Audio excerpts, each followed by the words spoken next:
வணக்கம். செந்தணலின் பிரதான செய்திகள். விரிவான செய்திகளுக்கு முன் தலைப்புச் செய்திகள். 36 ஆண்டுகள் கடந்தும் அகதியாகவே வாழ்கிறோம். அனுரவின் வாக்குறுதிகள் எங்கே? மயிலிட்டியில் போராட்டம். அளிக்கப்படும் வடக்கு மாகாண கல்வி சபையில் அம்பலப்படுத்திய கஜேந்திரகுமார் பொன்னம்பலம். மக்களின் காணிகளை இராணுவத்துக்கு தாரை வார்க்க முயற்சிக்கும் என்பிபி எழுந்துள்ள குற்றச்சாட்டு. பணவீக்கம் உச்சத்தை தொடுவதால் பொருட்கள் விலை அதிகரிப்பு. பலாலி காவல்துறையினருக்கு எதிராக வழக்கு. வடக்கு பிரதேச சபையில் தீர்மானம். நேருக்கு நேர் மோதிய வாகனங்கள் மாணவர்களை ஏற்றிச் சென்ற பேருந்து விபத்து. பசில் ராஜபக்சவை கைது செய்ய உத்தரவு. கொடுக்கல் வாங்கல் தகராறு. 3 பிள்ளைகளின் தந்தை கொடூரமாக வெட்டி கொலை.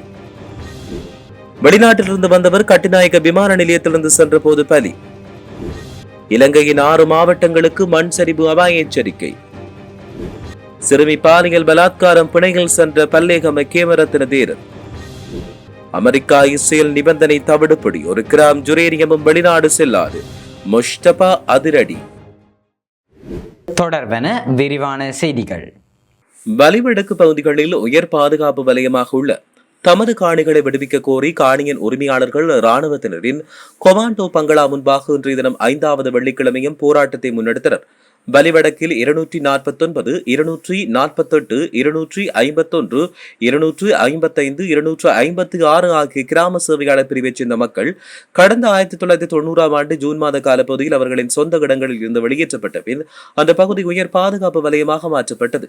யுத்தம் முடிவுற்று 17 வருடம் கடந்த நிலையில் அந்த பகுதிகளில் இருந்து பாதுகாப்பு தரப்பினர் வெளியேறாத நிலையில் அவை உயர் பாதுகாப்பு வலயமாக மாற்றப்பட்டுள்ளதாக தெரிவிக்கப்படுகிறது. மேலும் எதிர்வரும் 25ஆம் தேதி முதல் விசாக் தினம் வரை அந்த பகுதி முழுவதும் கருப்பு கொடிகள் பறக்கவிடப்பட்டு பாரிய அளவில் போராட்டம் முன்னெடுக்கப்பட உள்ளதாக தெரிவிக்கப்படுகின்றமையும் குறிப்பிடத்தக்கது. வடமாகாணத்தில் சேவையின் தேவை கருதி இடமாற்றம் என்ற பெயரில் கல்வியை மோசமாக பாதிக்கும் வகையில் செயற்பாடுகள் அமைந்துள்ளதாக நாடாளுமன்ற உறுப்பினர் கஜேந்திரகுமார் பொன்னம்பலம் தெரிவித்துள்ளார். நாடாளுமன்றத்தில் நேற்று இடம்பெற்ற அமர்வின் போது இறக்குமதி மற்றும் ஏற்றுமதி சட்டத்தின் ஒழுங்கு விதி தொடர்பான விவாதத்தில் உரையாற்றிய போது வடமாகாணத்தில் சேவையின் தேவை கருதி இடமாற்றம் என்ற பெயரில் கல்வித்துறையை பாதிக்கும் வகையில் செயற்பாடு இடம்பெற்று வருவதாக குற்றம் சாட்டினார். வருடாந்த இடமாற்றம், சேவையின் அவசிய தேவை, ஒழுக்காற்று நடவடிக்கை ஆகிய தருணங்களில் இடமாற்றம் மேற்கொள்ள முடியும். சேவையின் அவசிய தேவை கருதி இடமாற்றம் கீழ்வரும் 3 சந்தர்ப்பத்தில் மேற்கொள்ள முடியும் என்றும் அவர் பல்வேறு விடயங்களை தெரிவித்திருந்தார்.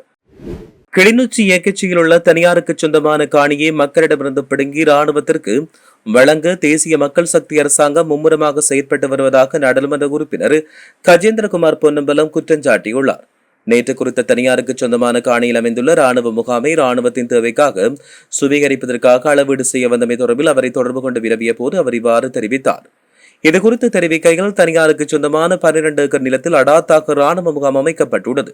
ஏற்கனவே குறித்த ராணுவ முகாம் உள்ள பகுதியை அளவீடு செய்வதற்காக நில அளவை திணைக்களம் வருகிற நிலையில் மக்களின் எதிர்ப்பால் திரும்பிச் சென்றனர். கிளிநொச்சி மாவட்டத்தில் தனியாருக்கு சொந்தமான காணிகளை பாதுகாக்க தரப்பினரின் தேவைக்காக சுவீகரிப்பதற்காக மேற்கொள்ளும் எந்த ஒரு நடவடிக்கையும் மாவட்ட அபிவிருத்தி குழு கூட்டத்தில் தெரியப்படுத்தப்பட வேண்டும் என்று தீர்மானம் எடுக்கப்பட்டதாகவும் அவர் இதன் பொழுது கருத்து தெரிவித்தார். இலங்கையின் முதன்மை பணவீக்கம் கடந்த ஏப்ரல் மாதத்தில் 4.7% வரை கணிசமாக அதிகரித்துள்ளது. கடந்த மார்ச் மாதத்தில் 2.4% காணப்பட்ட நாட்டின் முதன்மை பணவீக்கமே ஏப்ரல் மாதத்தில் இந்த அளவு உயர்வடைந்துள்ளது. தொகை மதிப்பு மற்றும் புள்ளி விபர திணைக்களம் வெளியிட்ட தரவுகளில் இந்த விடயம் குறிப்பிடப்பட்டுள்ளது. திணைக்களத்தின் அறிக்கையின்படி சந்தையில் உணவுப் பொருட்களின் விலைகளில் மாற்றம் ஏற்பட்டுள்ளது. மார்ச் மாதத்தில் 0.7%, ஏப்ரல் மாதத்தில் 1.1% மாற்றம் ஏற்படுத்தப்பட்டுள்ளதாக தெரிவிக்கப்படுகிறது. வலிவடக்கு பிரதேச சபையின் நடவடிக்கையில் தலையீடு செய்யும் பலாலி காவல்துறைக்கு எதிராக சட்ட நடவடிக்கை எடுக்கப்பட வேண்டும் என்று சபையில் தீர்மானம் நிறைவேற்றப்பட்டுள்ளது.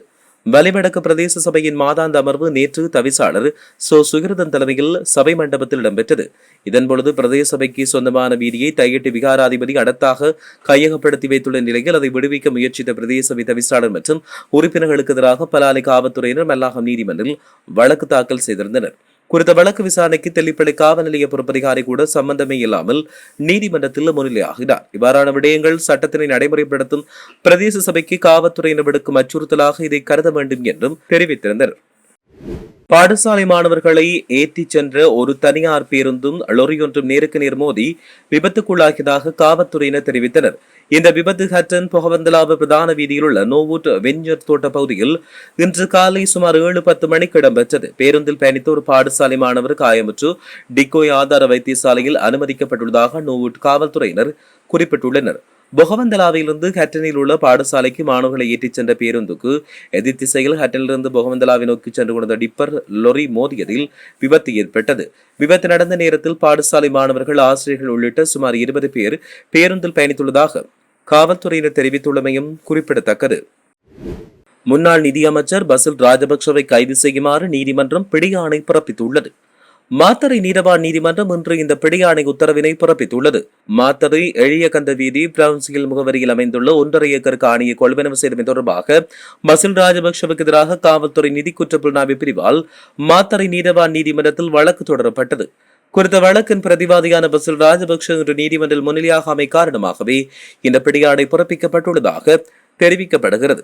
இதன்போது பசில் ராஜபக்ஷ சார்பில் முன்னிலையான சட்டத்தரணிகள் பசில் ராஜபக்ஷ உடல்நலக் குறைவின் காரணமாக வெளிநாட்டில் சிகிச்சை பெற்று வருவதால் அவர் இன்றைய தினம் நீதிமன்றத்தில் முன்னிலையாக மாட்டார் என்று வைத்திய அறிக்கைகளை சமர்ப்பித்து தெரிவித்துள்ளதாக கூறப்படுகிறது.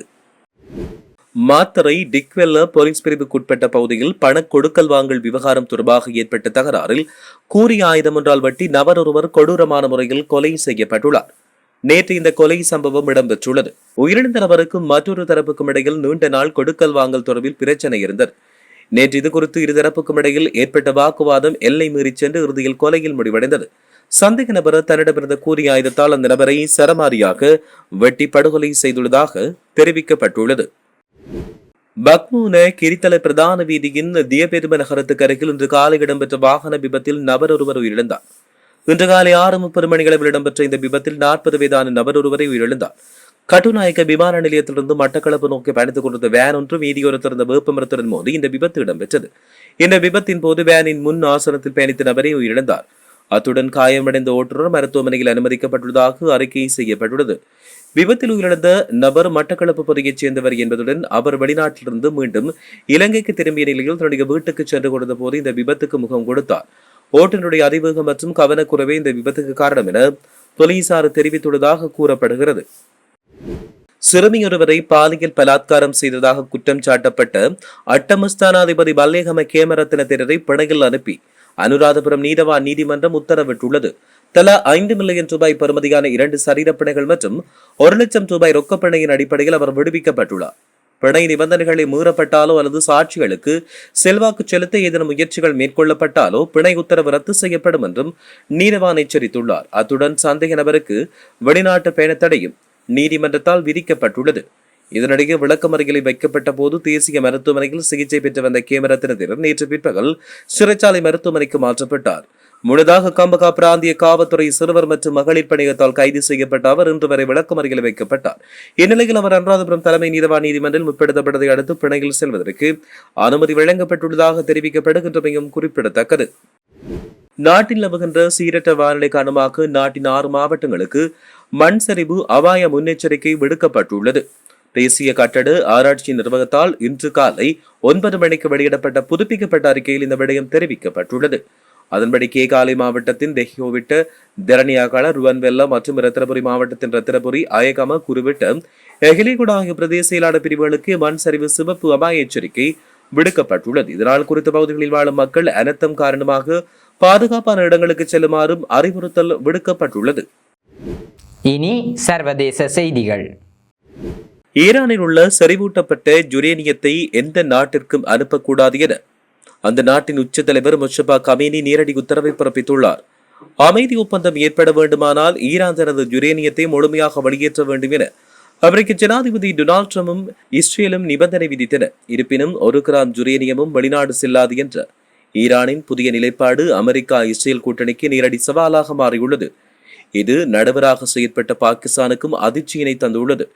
இதனையடுத்து மத்திய கிழக்கில் பதற்றம் அதிகரித்த நிலையில் சர்வதேச சந்தையில் கச்சா எண்ணெய் விலை மீண்டும் பெரலுக்கு $100 தாண்டியுள்ளதாக தெரிவிக்கப்படுகிறது.